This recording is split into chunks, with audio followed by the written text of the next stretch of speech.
Hello दोस्तों, जय हिंद। आज हम पढ़ने वाले हैं दोस्तों मादा जनन तंत्र। इससे पहले के वीडियो में दोस्तों हम पढ़ चुके हैं नर जनन तंत्र। तो आज इस वीडियो में हम पढ़ेंगे मादा जनन तंत्र। तो दोस्तों मनुष्य में नर जनन तंत्र की अपेक्षा मादा जनन तंत्र काफी जटिल होता है, क्योंकि मादा जनन तंत्र को भिन्न भिन्न प्रकार के कार्य करने पड़ते हैं, यानी बहुत प्रकार के कार्य करने पड़ते हैं।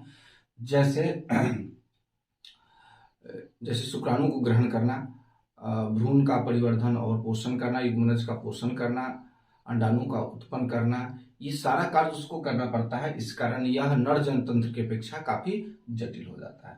और इसके जो विभिन्न भाग हैं, जो कि आप पिक्चर में देख ही रहे हैं, जो कि अंडाशय यहाँ पर है, फ्लोपियन नलिका जिसको डिंब वाहिनी भी कहते हैं, यह गर्भाशय हुआ, यह फिम्बरी हुआ, इधर भी यह अंडाशय है, यह ग्रीवा है, यह योनि है और यह पेशी है दोस्तों।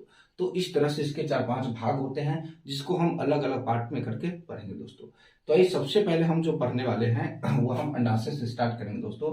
तो कहा जाता है कि मनुष्य में महिलाओं में जो अंडाशय पाए जाते हैं वह एक जोड़ी पाया जाता है। कहा जाता है कि उदर गुहा के ठीक नीचे दाहिना और बायां भाग में उपस्थित होता है। यह एक जोड़ी अंडाशय, यानी कि एक तरफ एक अंडाशय दाहिना भाग में, देखो बायां भाग में, यानी कि दो पार्ट में अलग अलग यह अवस्थित है, जो कि आप फिगर में देख रहे हैं, एक तरफ एक तरफ है।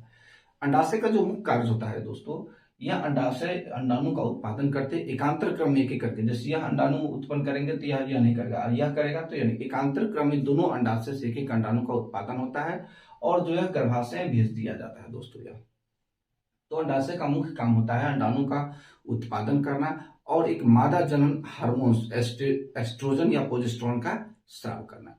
जब भी दोस्तों यह जो होता है अंडाणु का उत्पादन या मादा जनन हार्मोन एस्ट्रोजन और प्रोजेस्टेरोन का स्राव होता है, वह महिला में 10 से 11 वर्ष की अवस्था में यह प्रारंभ हो जाता है दोस्तों।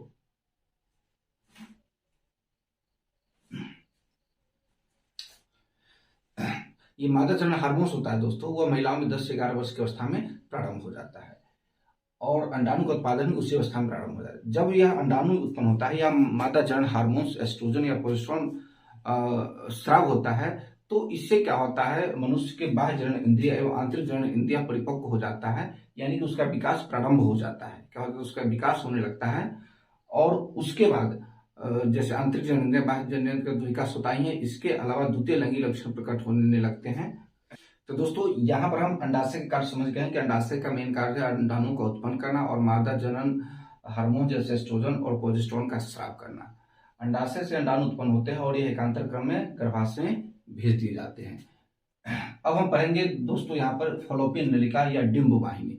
दोस्तों डिंब वाहिनी के जो अंत वाली शिरा होती है, इस पर कीप के आकार की रचना होती है, उसका संबंध गर्भाशय से होता है, इसलिए इसको डिंब वाहिनी या फलोपियन नलिका भी कहते हैं, फलोपियन नलिका कहते हैं। इसके अग्र भाग पर, आगे वाले भाग जो कीप के आकार के भाग, उस पर अंगुलियों जैसे प्रवर्ध होते हैं, जो केंद्रिक अंगुलियों जैसे दोनों तरफ प्रवर्ध होते हैं, जिसको हम फिम्बरी कहते हैं। क्या कहते हैं? फिम्बरी कहते हैं। एकांतरिक के 28 दिनों के बाद इससे अंडाणु का उत्पन्न होता है, तो फिम्बरी द्वारा पकड़कर यह गर्भाशय में भेज दिए जाते हैं। किसके द्वारा? फिम्बरी द्वारा पकड़कर यह गर्भाशय में अंडाणु को भेज दिए जाते हैं दोस्तों।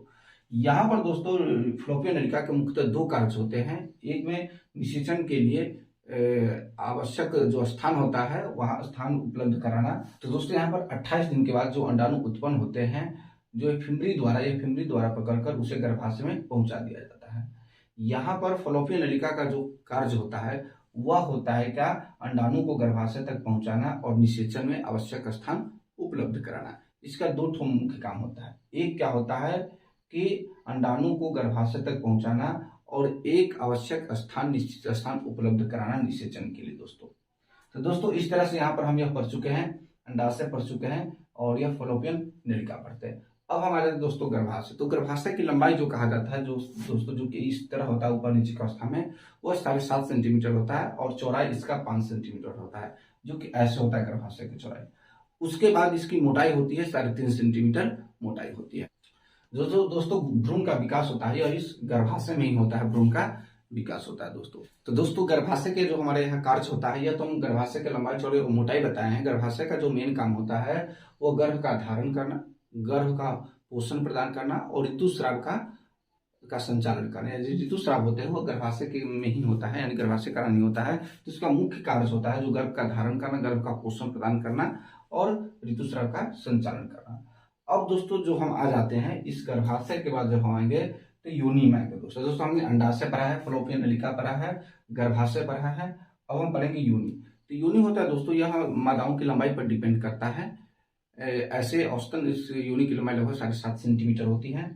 योनि के कुछ कार्य है, जैसे पुरुष के शिशु को अंदर आने का रास्ता प्रदान करना, उससे स्वस्खलित वीर्य जो होता है उसको गर्भाशय तक पहुंचाना, जो स्वस्खलित वीर्य होता है, और गर्भाशय से जो पदार्थ स्रावित होते हैं उसको शरीर से बाहर निकालना। बच्चों के जन्म के समय इसके आकार को बढ़ाना, यानी कि इसके फैलाव को बढ़ावा। तो ये सब योनि के कार्य होते हैं। योनि जो बना होता है दोस्तों, वह एपिथेलियम ऊतकों का बना होता है, और उसमें कुछ झिल्लियां पाई जाती है, जिस झिल्ली का नाम है हाइमेन।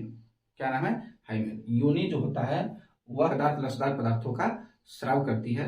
जो झिल्ली ग्रंथि पाई जाती है, कुछ ग्रंथि पाई जाती है जो लसदार और चिकना पदार्थों का स्राव करती है।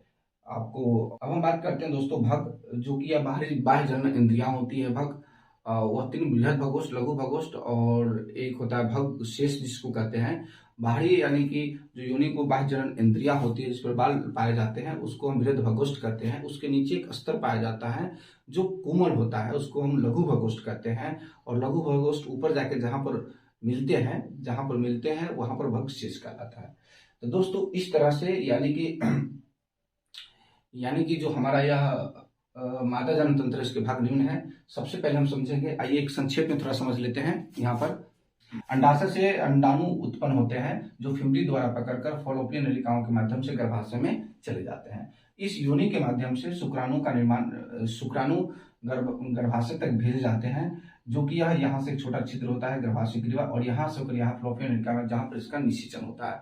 और वही जब गर्भाशय में इधर से अंडाणु आते हैं, इधर से अंडाणु यहाँ से आते हैं, यहाँ से, और यहाँ से शुक्राणु जाते हैं, तो यहाँ पर निषेचन होता है। क्यों? आपको पता है कि फॉलोपियन नलिकाओं में क्या होता है, युग्मनज बनता है, युग्मनज का निषेचन वहीं पर होता है। गर्भाशय में उसका परिवर्धन होता है भ्रूण का, और विकास होता है दोस्तों। सेम बात इधर भी वही है।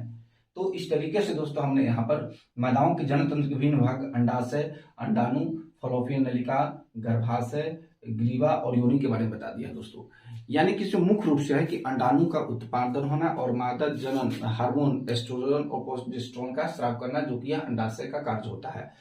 और इसका फॉलोपियन नलिका में जो फिमरी पाया जाता है वह अंडाणु को पकड़कर फॉलोपियन नलिकाओं में ले जाता है या डिंब वाहिनी में ले जाता है। यहाँ योनि के माध्यम से जो शुक्राणु जाता है यहाँ पर मिलते हैं, और उसका युग्मनज बनता है, निषेचन होता है। सवाल पूछेगा निषेचन कहाँ पर होता है, तो फॉलोपियन नलिकाओं में होता है। लेकिन भ्रूण का विकास और परिवर्तन कहाँ होता है, तो गर्भाशय में होता है। तो ये सब इसके पार्ट्स है। योनि के क्या कार्य है? पुरुष के शिशु को अंदर आने का मार्ग प्रदान करना, उससे स्वस्खलित वीर्य को गर्भाशय तक पहुंचाना, जिसमें वीर्य में आपको नरजन तंत्र पढ़ाया है, तो वीर्य में शुक्राणु होते हैं। बच्चों के जन्म के समय उसके फैलाव को बढ़ाना, यानी कि आयतन क्षेत्रफल को बढ़ाना। उसके बाद हो जाता है गर्भाशय से जो पदार्थ स्रावित होते हैं उसको शरीर से बाहर आने देना।